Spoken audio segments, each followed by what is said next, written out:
না। একটা অনেক জোস একটা জায়গায় আসছি, আপনাদেরকে না দেখাতে পারলি না। আমি অনেক এক্সাইটেড। এখানে আমি আজকে ট্রেনিং করব, আপনাদেরকে আগে দেখাইনি।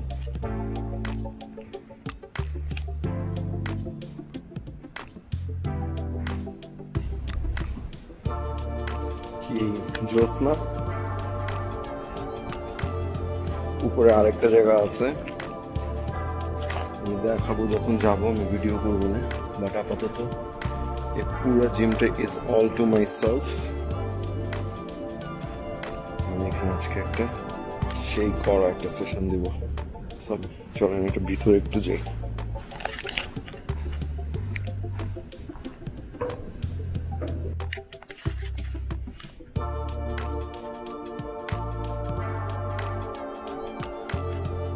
জায়গাটার নাম হচ্ছে জুলকান, বসুন্ধরা স্পোর্টস সিটিতে, গোলস জিমের পাশে। This is going to be the hub of combat sport, the new hub of combat sport in Dhaka, in Bangladesh. Pretty much excited about it. এগুলো কিন্তু স্ট্রংম্যান ইকুইপমেন্ট, ওরা স্ট্রংম্যানদের কম্পিটিশনের জন্য ইকুইপমেন্টস নিয়ে আসছে। তার মানে এখান থেকে অনেক স্ট্রং মেন প্রডিউস হবে,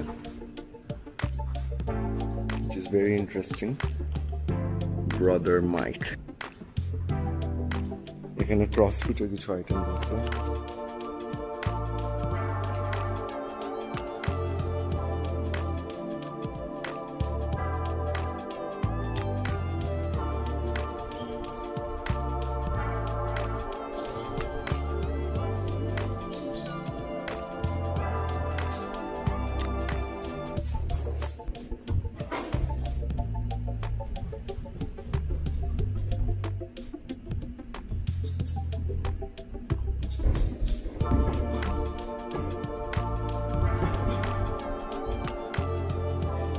কেজটা অ্যাকচুয়ালি অনেক বড়, মানে বাইরে থেকে মনে হয় না, ভিতরে ঢোকার পর it's enough space for you to run around and fight. But যদিও আমি MMA ফাইটার না, তো আমি কোনো MMA ইনসাইটস দিয়ে নিজেকে ছোট করতে চাই না।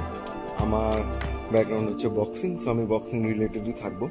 বাট যেহেতু এটা একটা কেজ, আমি চিন্তা করলাম তাহলে এখানে ওয়াই নট একটু শ্যাডো বক্সিং করে ফেলি, কারণ একটা প্যাডিংটা খুব ভালো, খুবই ফ্লেক্সিবল, খুবই জাম্পি, করে মজাই লাগলো। একটা পুরো শাড়ি আছে ব্যাগের জন্য, সো ব্যাগের মধ্যে দিয়ে যদি শুরু করি, full heavy bag, full body bag তো আপনারা চিনে নি। কিন্তু এই বডি ব্যাগগুলো কিন্তু মেনলি যে কাজ হচ্ছে কি, নর্মাল আপনি পাঞ্চিং তো করবেনই, কিন্তু সাথে কিন্তু আপনি বডি শটও খেলতে পারবেন। বডি শট আপার কাটের জন্য একটু নিচু হয়ে যায়, কিন্তু বডি আপার কিন্তু খেলাই যায় এটা, ঠিক আছে? সো বডি আপার, বডি হুক এগুলোর জন্য খুব, এই ব্যাগটা কিন্তু খুবই অদ্ভুত এবং খুব মজার একটা ব্যাগ। এটা অ্যাকোয়া ব্যাগ কিন্তু এমনি নাম না, এটা কিন্তু ভিতরে পানি দাও। সো আপনি যখন এটা পাঞ্চ করবেন, ফিডব্যাকটা কিন্তু দেখতেছেন আপনি। আমি জানি না ভিডিওতে বোঝা যাচ্ছে না, কিন্তু আপনারা যদি ভাইব্রেশনটা দেখেন, এটা কিন্তু একটা বডির মতোই হয়ে যায়। বডিটা আমাদের যেরকম ওয়াটারি হয়, এটার ফিডব্যাকটা পুরো ওয়াটারি। সো আপনি পাঞ্চ করে এই অ্যাকোয়া ব্যাগে পুরো বডিতে মারার ফিডব্যাকটা পাবেন।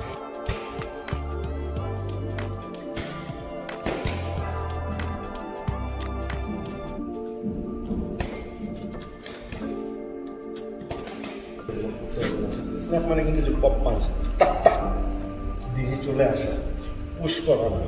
ওকে,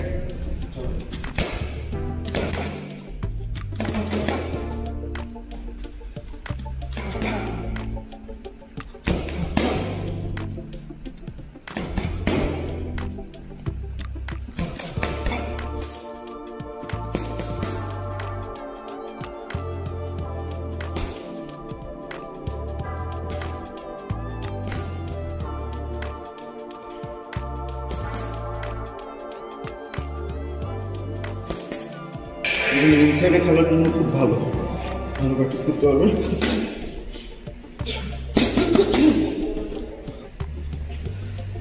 ইনসাইড খেলার জন্য কিন্তু শর্ট পাঞ্চগুলো খেলা খুব ইম্পর্টেন্ট।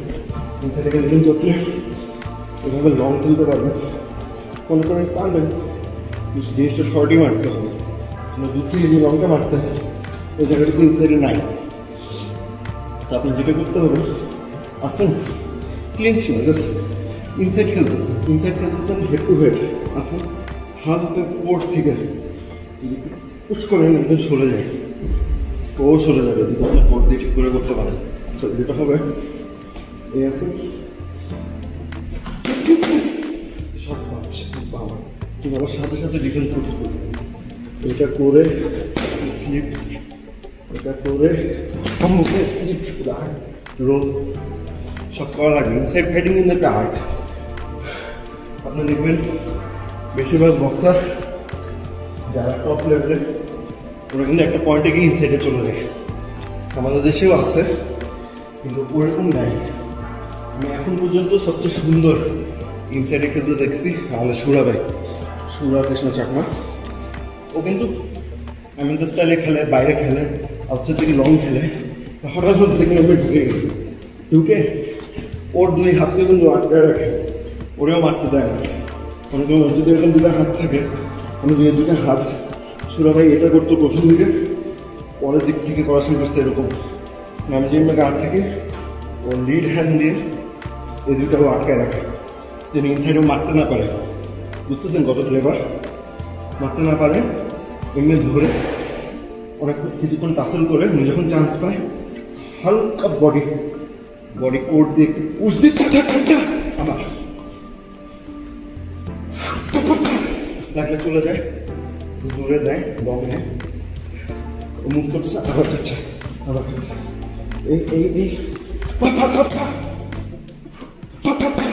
এই শোল্ডার দিয়ে কন্ট্রোল করে, এই শোল্ডার দিয়ে এই পুশটা শোল্ডার, এটা মাছ মোর টেকনিক্যাল। এই আমি যদি আমার হাত আটকে রাখতো দিলে ওরা মারতে পারবে না। হ্যাঁ, আমার এটা দিয়ে আমার মুখ ঢাকা আছে, যেখানে হুক মারে এই হাতটা দিয়ে ওরা আটকানো, যেখানে পানটা সেটা কিন্তু ইজিলি মেমে নিয়ে আসতে পারবে। ইটস ভেরি স্মার্ট, চিন্তা করে দেখে। অবশ্যই ব্যাকটাও পারফেক্ট একটা প্র্যাকটিস করে নেব।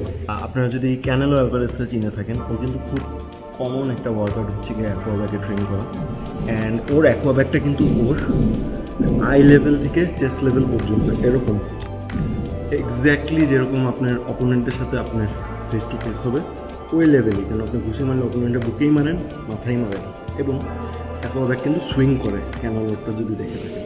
কিন্তু এই ব্যাগটা উপরে হওয়ার জন্য আমি এখনও প্র্যাকটিস শুরু করিনি, আই মাইট বি রং। উপরে হওয়ার জন্য কিন্তু অনেক কিছুই জিনিসটা কমে যেতেছে। হ্যাঁ, আমি হয়তো বা আমার একটা লম্বা অপোনেন্টের এগেনস্টে ফেসে মারলে কীরকম ফিল হবে ওটা আমি পাবো, কিন্তু এই ব্যাগটা কিন্তু ফুল ইউটিলাইজ হবে না। কারণ এই ব্যাগটার একটা মেজর একটা অ্যাডভান্টেজ হচ্ছে কি এই ব্যাগটা সুইং করে বডির মতো, একটা মানুষের মতো। সো এটার সাথে যখন আমি ফাইট করবো এটা একটা অ্যাকচুয়াল ফাইটের মতো হবে, তো মারলেও বডিতে মারার মতো ফিল পাচ্ছি, প্লাস ব্যাগটা ইজ কামিং অ্যাট মি, আবার going far away from me, একটা হিউম্যান বিংয়ের মতোই কিন্তু। সো দেখি, আমরা ট্রাই করি। দেখতেছেন ফিডব্যাকটা কীরকম? এটা আমার কিন্তু লম্বা হয়ে গেছে, একটা লম্বা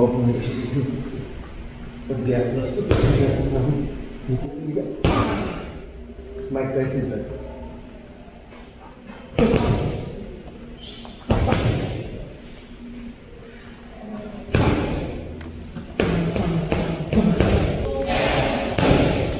ওভারহ্যান্ডের জন্য ভালো হেডটা, ওভারহ্যান্ডে দিচ্ছে একটা ফ্রেম চ্যাপটা, রাইট? আমার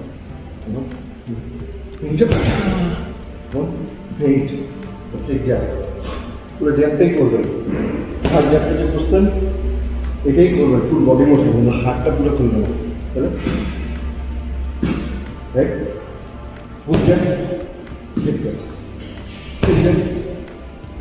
right? So I'm going to powerful jab establish you. But you have to fake jab mari, the same reaction mari. Fake jab mari, over and mari. You won't see that punch coming. And in boxing, the worst punch is the punch that you don't see coming.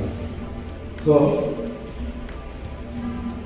fake jab marsi na, এমনি শেষ না। এখানে কি করবেন? প্রথম কথা হচ্ছে এটা আপনি একটা অ্যাজাম্পশন দেখো, ওভারহ্যান্ড মারলে লাগবে, হোয়াট ইজ লাগে না, হোয়াট ইজ ও ডিফেন্ড করছে, হোয়াট ইজ ও ডচ করছে, ওয়াটিকে 5টা নিয়েছে কিন্তু খেয়ে ফেলতে ডাইজেস্ট করছে। 5টা নিয়ে ওকে মারবো, তাহলে সবসময় হসপিটাল দিতে শিখে একটা অ্যাটাকের পর ডিফেন্স করতেই হবে, mandatory, no compromise, no parting. So exact overhand হয় সবচেয়ে ন্যাচারাল আর single roll, overhand roll করে জায়গা চলে আসতে পারেন, রোল করে এটা আটকায় হ্যান্ডে করতে পারেন, রোল করে ওভার হ্যান্ড বিপদ করে বেড়ে যেতে পারেন। তাহলে 3টা জিনিস পাওয়া যাচ্ছে,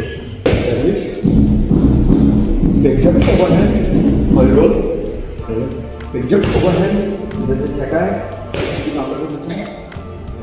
এক্সাক্ট ওভার হ্যান্ড, এটা যে সেফ থাকবে বিপদ। ঠিক আছে, ভালো একটা ইনসাইট দিয়ে দিলাম।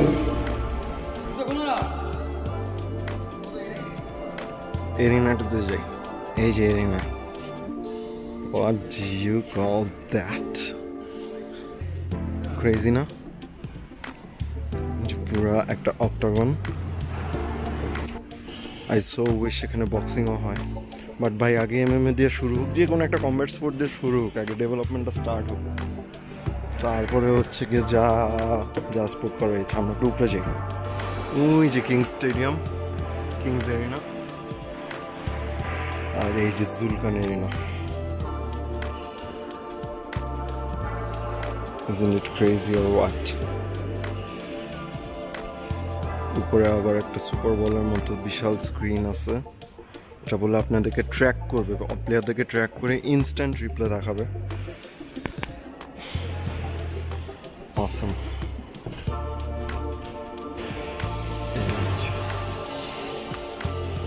Chaos হবে, পুরো chaos, crazy as fuck.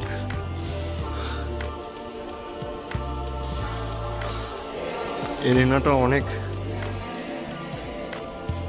MMA মনে হইল they are heavily bias towards মুay thai,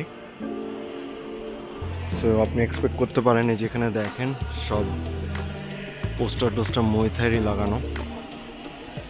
অলসো যারা এখানে trainers, my friends from Vanquish gym তো চিনেনি আপনারা, সো সব ট্রেনাররা ওখান থেকেই, ওরা সব মুay thai ব্যাকগ্রাউন্ডের। আমাদের ব্রো হচ্ছে গিয়ে রক ক্লাইম্বিং করতেছে, আমি করবো নেক্সট ডে, আজকে ট্রেনিং করে অনেক টায়ার্ড হয়ে গেছে। বাট যেটা দেখাতে চাইছিলাম এরিনাটা, আই লাভ ইট। মানে বক্সিং হলে I love it even more, but yes I am a boxing guy, so আমার বক্সিংয়ের প্রতি বায়াসনেস বেশি। But any sort of combat sport হোক ভাই, খালি বাংলাদেশে হোক, এরকম বড় বড় কোম্পানি ঢুকুক, এরকম বড় বড় ফ্যাসিলিটিস উঠুক, এবং মোস্ট ইম্পর্টেন্টলি মানুষ সাপোর্ট করতে আসুক, এটাই আমার শুভকামনা। সেটা বক্সিং হোক, মুay thai হোক, MMA হোক, যা ইচ্ছা হোক, কম্ব্যাট স্পোর্টের ডেভেলপমেন্টেই আমাদের আশা।